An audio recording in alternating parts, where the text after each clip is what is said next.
Yes. Hey, yes, I can hear you now. You should have heard what you sounded like before. It was some real garbled communications. I guess the signal was at cross purposes, but it was all like bleeps and bloops, not even human sounding. But you sound human now, so Yay! congratulations. How you doing, Yeah, Matt? so this is doing good. Inmate number 35960 with the less accommodations here in the DC lab.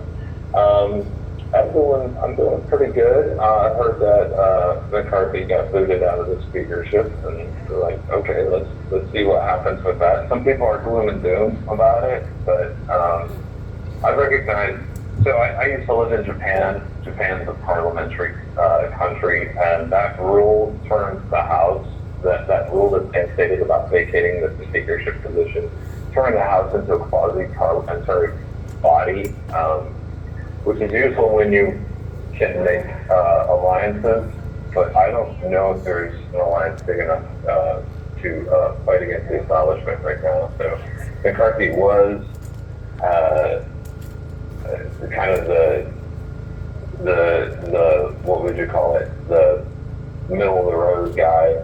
He was the peace offering.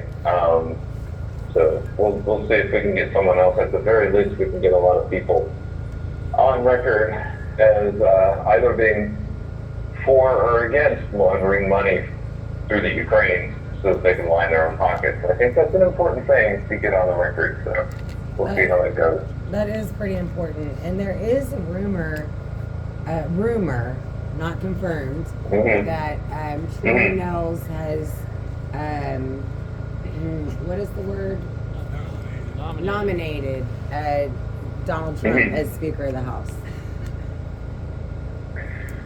So See, that would be great about a year ago, but now he's got all these trials and he's running for president. It's going to be a heavy lift, and that would take a lot of energy. But I mean, definitely want to see him back in government. We'd rather see him back in the White House, first and foremost. But yeah, we don't know what it's going to look like. McCarthy might bounce back from this stronger than before. Which it is what it is. That's parliamentary politics for you. So it's very fluid. Stuff like this happens all the time. So I'm just taking a wait and see attitude right now. I also saw in the news that Texas Democrat Representative Cuellar, he was carjacked, and boy, it makes a big difference when the right people are carjacked in DC, doesn't it? Because like a week ago, they were saying that their neighborhoods were absolutely safe. Absolutely. And today the city council was all about convening special emergency measures to protect Congress people because they're more important than actual people who live in the city, the constituents. Yeah. Well, there's not. They say that this city is completely crime free, and there's no unsafe place in any neighborhood here. But yeah, congressmen are getting carjacked, and people are getting robbed, raped, murdered, and it is going uncharged and unprosecuted. And all of a sudden, now that a congressman has been carjacked, and they're gonna act like they give a shit for a day or two, but they don't give a shit. They don't care about him, and they don't care about anybody else. They care about money, and that's it. Well, yeah, that's really the point.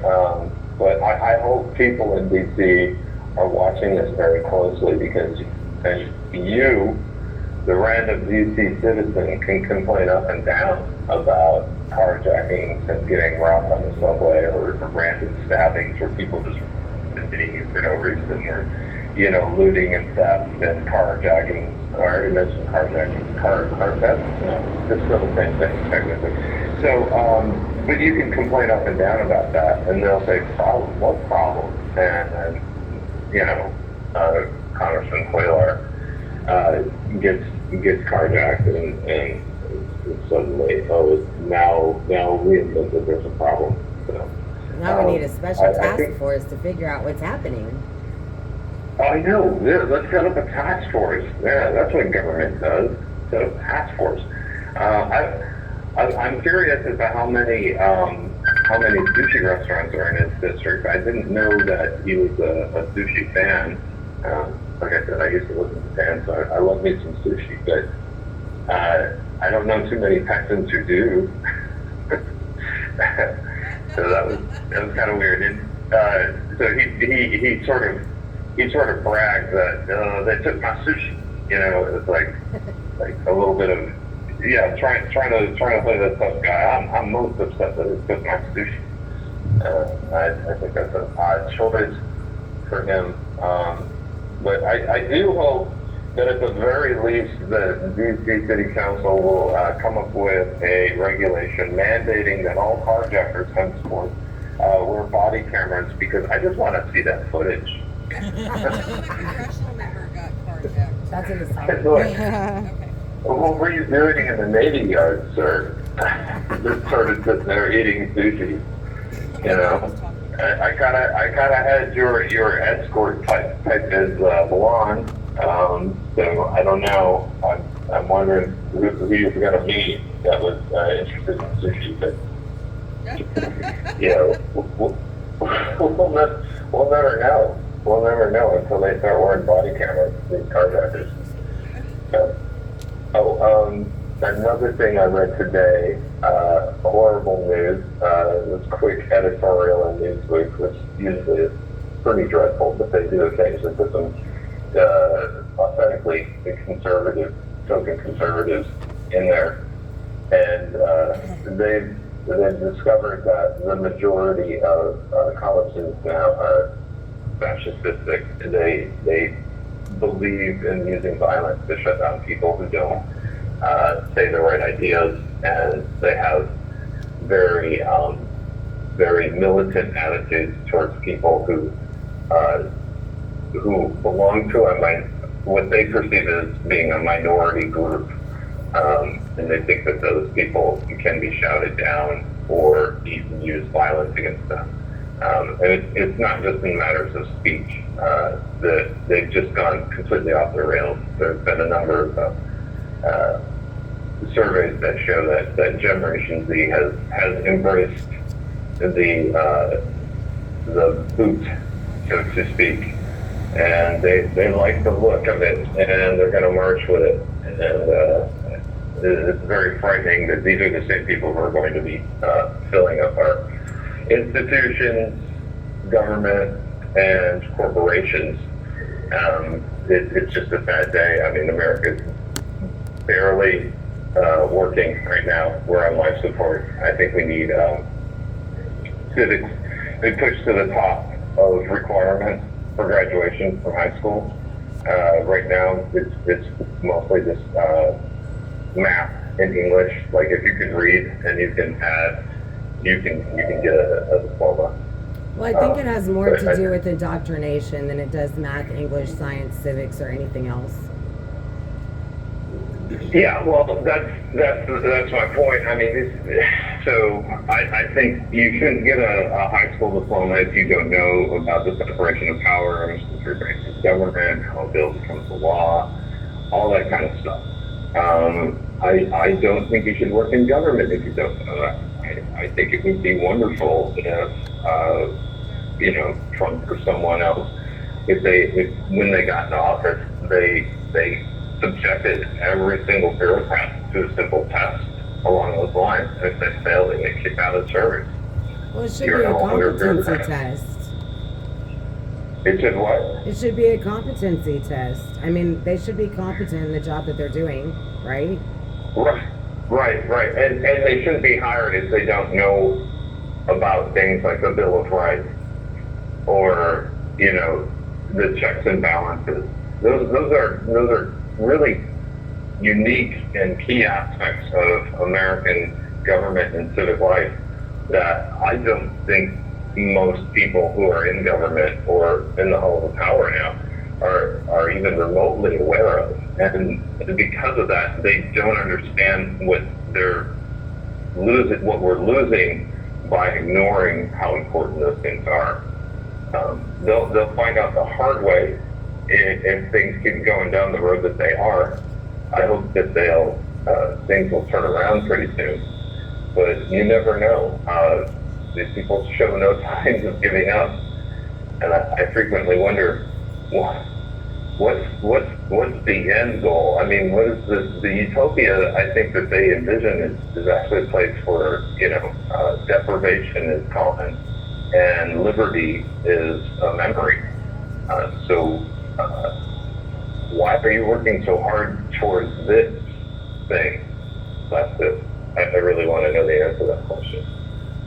I mean, I think that they truly hate America and what America stands for.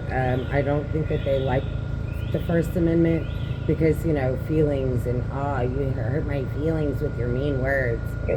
And so they feel like there's a whole group of people that thinks they should be able to tell another group of people what they should think and say.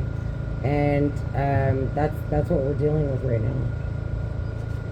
Yeah, we are dealing with it. I think it's interesting though that as this ideology sort of takes root in colleges, the colleges themselves are not really thriving in terms of enrollment. More people are seeing them as simple indoctrination mills, and they question the value of the education they get there. And frankly, if this is how most college students feel, then that education is not worth that diploma is not worth the paper it's printed on. That education is not worth the money you spend for it. And by the way, it's a lot of money. Just go be an electrician or a plumber. That's what I say. Well, and they take out all these student loans, and then they don't want to pay back their student loans after they've gotten their degrees and they're making $80,000 to $100,000 a year, and they're like, oh, well, why should I have to pay that back? Well, right. Because you took out the loan, you freaking moron. You took out the loan. Yeah. You dummy. Yeah. That's how it works. You But now it's the government should pay that off, and the government. These people want to be connected to some teat. They want to be connected to the government's teat because they're now off mommy and daddy's teat. I don't know. I think it's kind of gross and disgusting. Like, stand on your own 2 feet. Yeah, there's definitely a massive neonization going on. The number of men of prime working age who are not in the workforce keeps going up. And recently, women have been joining the ranks of not in the labor force. So it just seems like despair is increasing. We've had these jobs reports, and there are all these job openings, but there are actually more openings than there are people who are willing to fill them. There's I think close to 7 or 8 million men of working age who are just not interested in working at all. So they're staying home. They're living virtually through some screen or something. A lot of these people are addicted to pain medication. They probably might also have some other drugs in the mix too, some kind of not legal ones thanks to our open southern border. This is a recipe for disaster. You can't have a society. You have 1 minute remaining. Everyone is not doing anything useful. That's how Rome collapsed. You have a bunch of people who aren't contributing anything, but they're taking all that they can. We can't continue like that as America. So we have to do something about that. Well, one can only hope that there'll be some awakenings because, there's a lot of lazy, entitled people out there. Well, we're about to get cut off, Matt, and I hate it when Greta gets us, so I will hear you at the anthem. Yeah, I hear you at the anthem. And Thank you guys for everything that you do. Keep your head up, baby. Okay. We love you. Yeah. You too. Good night. Good night. Matt DeSilva. Attention, because